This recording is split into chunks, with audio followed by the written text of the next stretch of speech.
토픽 시험이 코앞인데 공부 안 하고 놀기만 하면 시험에 떨어질 수 있다. Яг энэ өгүүлбэрийг топикийн бичгийн дүрмээр өөрчлөөд үзье.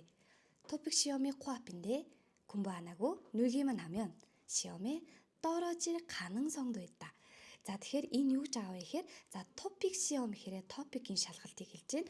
코앞인데 코앞 гэдэг үг нь хамар доорх буюу хамрын урд гэдэг нь яг хамар доор байна. Топик шалгалтыг хамар доор ирчээд хахад 공부를 안 하고 хичээлээ хийхгүйгээр 놀기만 하면 놀다 гэдэг үг нь зүгээр тоглох, хөгжлөх, зугаацах гэсэн үг те.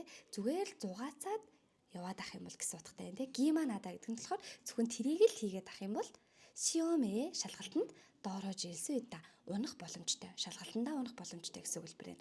Тэгэхээр доорож ирсүү идда гэдэг төгсгөлийг нь хамтдаа доорожи 가능성도 있다 болгож өөрчлөлтөөрөө яг нэг шат ахиулаад бичээд өгч байгаа гэсэн үг. Амархан байгааз.